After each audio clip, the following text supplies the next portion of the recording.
Bonjour à tous, bienvenue donc dans cette deuxième partie du chapitre sur les probabilités. Aujourd'hui, on va parler d'événements complémentaires et d'expériences à deux issues. Alors, si vous avez plutôt bien compris la première partie, je pense que cette partie-là va être aussi relativement simple. Un événement complémentaire, qu'est-ce que c'est? On va voir ça directement avec un exemple pour que ce soit vraiment très concret. On prend l'exemple simple, on considère l'expérience aléatoire suivante, on lance un dé à 6 faces, et on note grand E, l'événement, la face du dessus est un 1 ou un 6. Donc, bon, on comprend bien ce que c'est. Qu'est-ce que va être du coup l'événement complémentaire de grand E? Qu'est-ce que ça va être le complémentaire de grand E? Eh bien, ça va être l'événement qui est toutes les autres issues sauf E. D'accord? Donc ici dans notre exemple, on nous dit qu'on a un dé à 6 faces et que grand E c'est obtenir un 1 ou un 6. Et bien l'événement complémentaire, celui qui vient compléter E en fait, c'est avoir un 2, un 3, un 4 ou un 5, tout simplement. D'accord? Un événement complémentaire est celui qui vient compléter l'événement qui nous est donné. Alors comment on note cet événement? Eh bien on le note pas grand E, parce que grand E c'est déjà pris, mais grand E avec une barre au-dessus. D'accord? Et on dit souvent E bar. D'accord? Donc l'événement il est noté E et avec une barre au-dessus. Donc on peut en déduire une propriété assez simple. C'est le fait que si on a donc E et son événement complémentaire E bar, alors la probabilité de E bar, quelle va être la probabilité de E bar? Bah, tout simplement 1 moins la probabilité de E. Puisque la probabilité de E, c'est quoi? La probabilité que l'événement E se réalise. 1, c'est la totalité, d'accord? C'est la probabilité certaine que tout se réalise. Donc en gros, on prend la probabilité de toutes les issues, d'accord? La probabilité de notre univers qui se réalise, donc 1, on lui retranche la probabilité de E, et donc forcément, on a bien la probabilité du complémentaire. Ok? Puisque E bar, c'est tous les autres événements autres que ceux qu'on retrouve dans E. Si on fait le parallèle avec l'exemple qu'on a juste au-dessus, on va voir que c'est très logique. D'accord? La probabilité ici de E dans notre exemple, c'est quoi? Eh bien, c'est 2 chances sur 6. Ok? On a un 1 ou un 6, ça représente 2 issues parmi les 6 issues d'un dé. Et la probabilité de E bar, on est censé, alors on sait de tête que c'est 4 sur 6, il y a 4 chances sur 6, mais regardons pourquoi du coup cette formule fonctionne. Si j'écris que ça fait 1 moins 2 sur 6, comment je simplifie cette somme? 1, je peux l'écrire comme 6 divisé par 6, d'accord? On met sur le même dénominateur pour soustraire. Donc 6 sur 6 moins 2 sur 6, autrement dit 6 moins 2, le tout divisé par 6, autrement dit 4 divisé par 6. On tombe bien sur ce qu'on pensait avoir, parce qu'on avait 2, 3, 4, 5, donc 4 issues parmi 6. Voilà pourquoi cette formule fonctionne et nous sera utile dans des exercices un peu plus compliqués où le complémentaire, on ne pourra pas le déterminer facilement, mais on pourra trouver sa probabilité facilement grâce à cette formule. Voilà pour la notion d'événement complémentaire.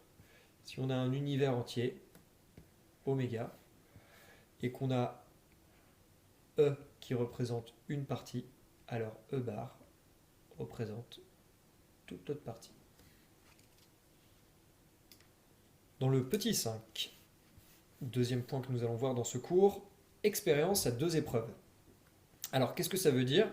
Ça veut juste dire que là on a vu à chaque fois des expériences où on ne faisait qu'une seule fois, qu'une seule expérience, qu'une seule épreuve, c'est-à-dire on lançait une fois le dé, ou on tirait une fois dans un jeu de cartes, voilà.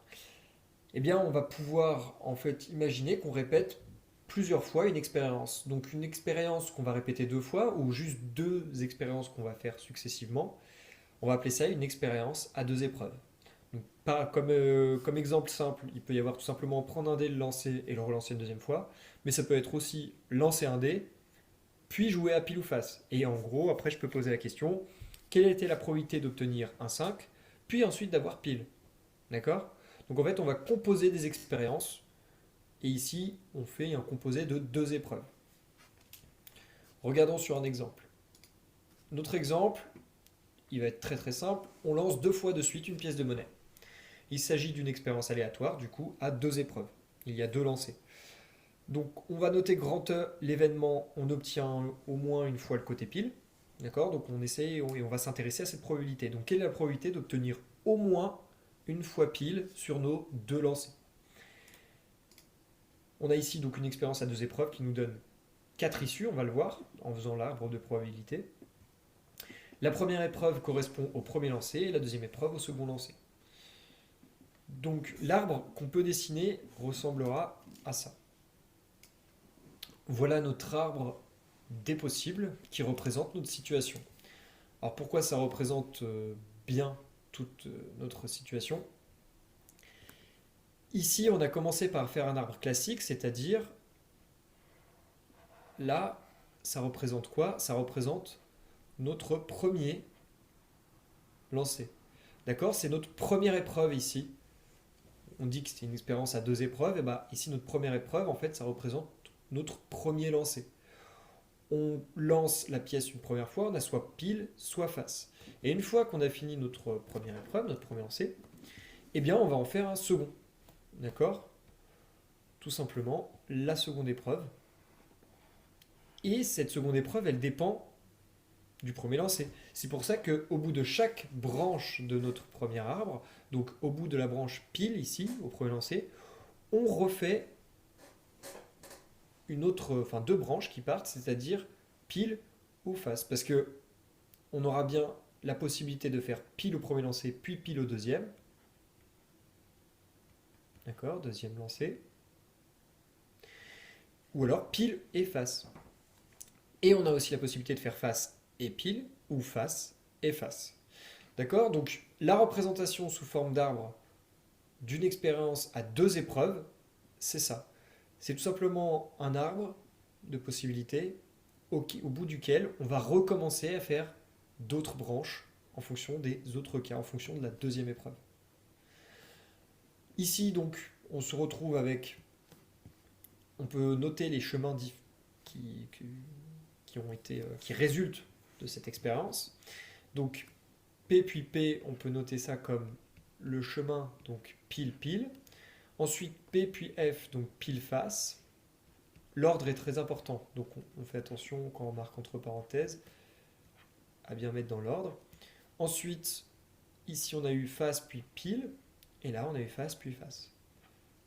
Donc, en représentant ici nos quatre issues, c'est les quatre issues de notre expérience. Ici, notre expérience, elle n'a pas deux issues, hein, parce que notre expérience est lancée deux fois la pièce, donc le nombre d'issues, c'est le nombre de branches au bout. Tout au bout de notre arbre, ici, quand on regarde que la partie droite, on a quatre issues, d'accord? Et ici, j'ai représenté mes quatre issues.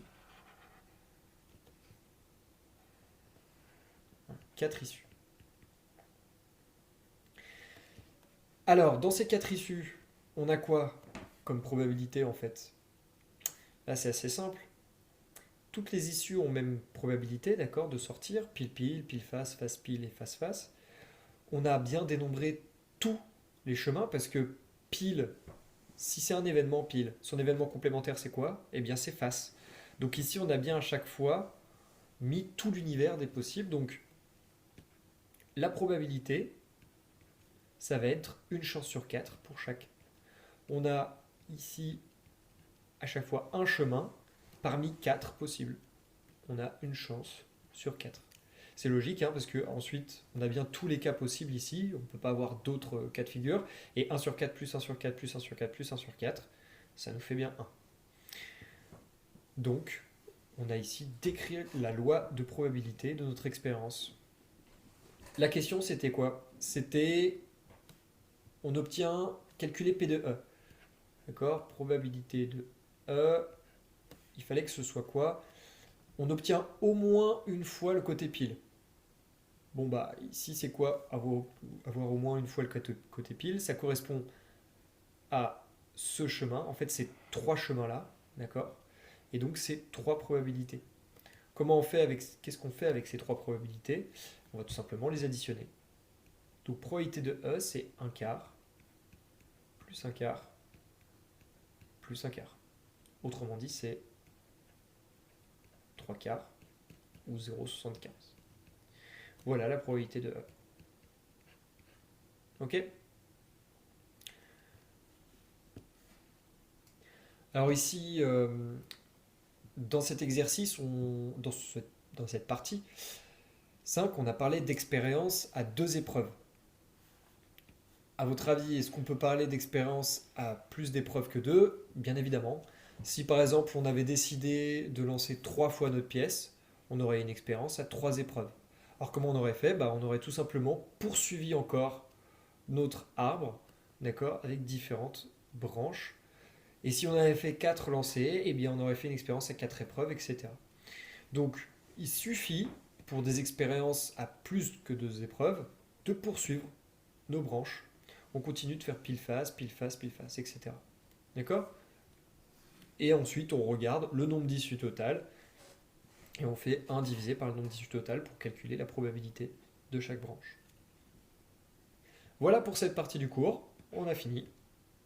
Donc je répète les 2 notions à retenir. La notion de complémentaire, d'accord? Donc c'est l'événement qui vient compléter un événement donné.